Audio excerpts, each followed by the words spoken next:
മൂന്നാർ യാത്രയുടെ 4-ാം ഭാഗം കാണാം. വൈകിട്ട് എങ്ങനെയൊക്കെയോ ഇവിടെ എത്തി എന്നുള്ള കാര്യം പറഞ്ഞല്ലോ. വെറും 1 കിലോമീറ്റർ മാത്രം ദൂരമുള്ള ഹോട്ടലിൽ നിന്നും ഇങ്ങോട്ടേക്ക് എത്താൻ ഞങ്ങൾക്ക് മണിക്കൂറുകൾ എടുക്കേണ്ടി വന്നു കേട്ടോ. മൂന്നാറിലെ നമ്മുടെ ഈ റൂമിൽ എ സിയും ഫാനൊന്നും ഇല്ല കേട്ടോ. എ സി നമ്മൾ പ്രതീക്ഷിക്കുന്നില്ല മൂന്നാറിൽ. പക്ഷെ ഞാൻ ഫാൻ പ്രതീക്ഷിച്ചു, പക്ഷേ അതിൻ്റെ ഒന്നും ആവശ്യം വന്നില്ല കേട്ടോ. അത്യാവശ്യം നല്ല തണുപ്പ് തന്നെയായിരുന്നു. റൂമെല്ലാം അടച്ചിട്ട് പോലും നല്ല തണുപ്പായിരുന്നു.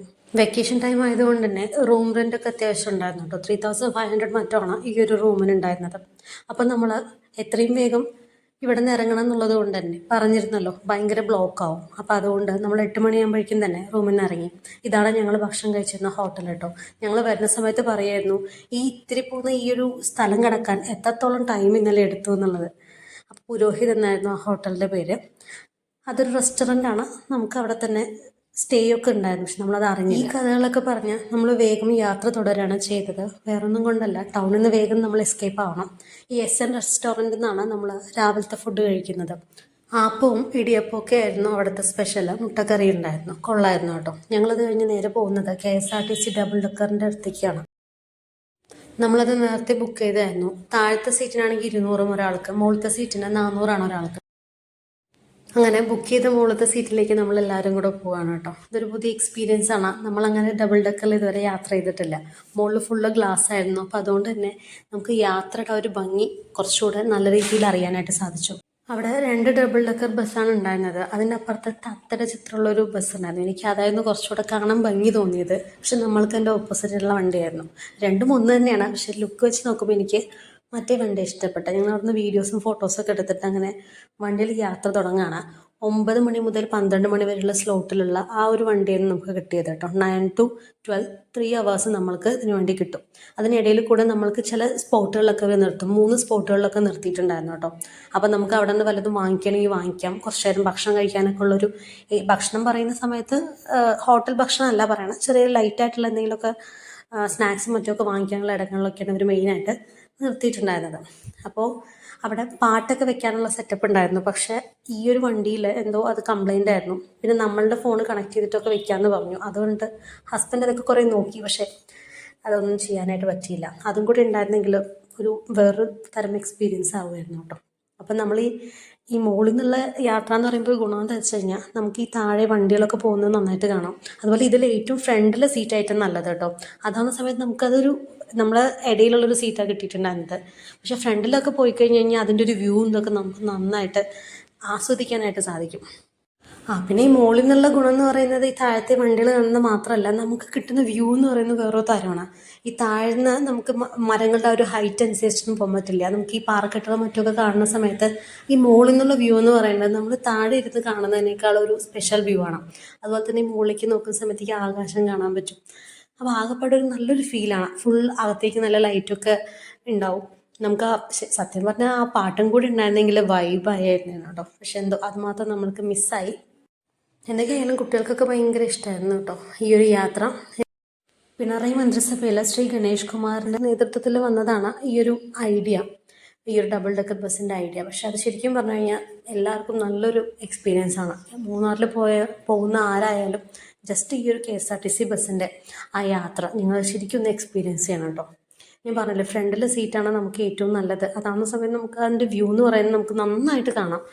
ഇടയിലെ സീറ്റൊക്കെ ആണെന്നുണ്ടെങ്കിൽ നിങ്ങൾ ജസ്റ്റ് ഒന്ന് നടന്ന് ഫ്രണ്ടിൽ നിന്ന് കാണുമ്പോൾ തന്നെ അതൊരു പ്രത്യേക ഭംഗിയാണ്. ആ ഒരു മലൻ്റെ ഭംഗിയും അതൊക്കെ നമുക്ക് അറിയണമെന്നുണ്ടെങ്കിൽ ശരിക്കും പറഞ്ഞാൽ ഡബിൾ ഡെക്കറിൻ്റെ മുകളിൽ തന്നെ നമ്മൾ ഈ വ്യൂസൊക്കെ കാണണം.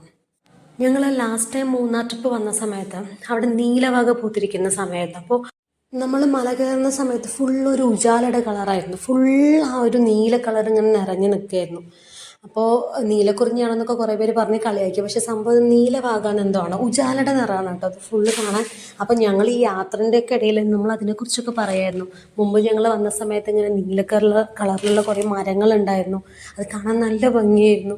നമ്മൾ ചുവന്ന വാകയല്ലേ കണ്ടിട്ടുള്ളൂ, ഈ നീല കളർ ആദ്യമായിട്ടാണ് കാണുന്നത്. അപ്പോൾ ഈ മല എവിടെ നോക്കിയാൽ ആകെപ്പാടെ ഒരു നീല കളറായിരുന്നു. അപ്പോൾ ഞങ്ങൾ അതൊക്കെ ഇങ്ങനെ പറഞ്ഞു വരുമായിരുന്നു. ഈ യൂക്കാലിപ്റ്റസ് മരങ്ങളുടെ ഇടയിലൊക്കെ പോകുന്ന സമയത്ത് നമ്മൾ കാറിൽ നമ്മൾ ഗ്ലാസ് തുറന്നിരുന്ന പോലെ ഈ ബസ്സിലും കുറച്ച് നേരമൊക്കെ ഗ്ലാസ് തുറന്നിരുന്നു കേട്ടോ. ആ ഒരു മണം പിടിക്കാൻ എന്തോ ഭയങ്കര ഇഷ്ടമാണ്. ഞാൻ ആദ്യമായിട്ട് യൂക്കാലിപ്റ്റസ് മരങ്ങൾ കാണുന്നത് ഊട്ടിയിൽ പോകുന്ന സമയത്താണ്. എൻ്റെ കസിൻ ബ്രദർ അവിടെ വർക്ക് ചെയ്യുന്നത്. അപ്പോൾ അവിടെ ഞാൻ 9ാം ക്ലാസ്സിൽ പഠിക്കുന്ന സമയത്ത് ഇതുപോലെ ഊട്ടിയിൽ പോയ സമയത്ത് അവിടെ ഒരു റിലേറ്റീവ് അവരുടെ ഒരു ഫ്രണ്ടിനെ കാണാൻ വേണ്ടി നമ്മൾ ഈ യൂക്കാലിപ്റ്റസ് മരങ്ങളുടെ ഇടയിൽ കൂടെയൊക്കെ പോയത്. അന്നാണ് ഇത് മരങ്ങളാണെന്നൊക്കെ അറിയണത്. നമ്മളാകെ ഈ ആക്സ് ഓയിൽ ഇതിൻ്റെ മണവും യൂക്കാലിപ്റ്റസിൻ്റെ മണമൊക്കെ നമ്മൾ കുപ്പികളിൽ ഇങ്ങനെ മണത്തിട്ടല്ലേ ഉള്ളൂ. അത് ഡയറക്റ്റായിട്ട് എക്സ്പീരിയൻസ് ചെയ്യാൻ സാധിച്ചത് ആ 9ാം ക്ലാസ്സിലാണ്. അപ്പോൾ അതിനുശേഷം ഇതിങ്ങനെ കാണുമ്പോൾ ഞാൻ പെട്ടെന്ന് എൻ്റെ ഓർമ്മകളിലേക്കൊക്കെ ഇങ്ങനെ പോയി. പിന്നെ നമ്മളൊരു സ്പോട്ടാണ് ഈ റോക്ക് കേവ് എന്ന് പറയുന്നത്. ഈ പാറകൾക്കിടയിലുള്ള ഒരു ചെറിയ ഗുഹയാണത്. ഈ കാണാൻ പുറമേക്ക് കുഴപ്പമൊന്നുമില്ലെങ്കിലും അകത്ത് ഭയങ്കര യൂറിൻ സ്മെല്ലൊക്കെ ആയിരുന്നു. എനിക്ക് അതുകൊണ്ട് നമ്മൾ അകത്തേക്ക് അങ്ങനെ പോയില്ല.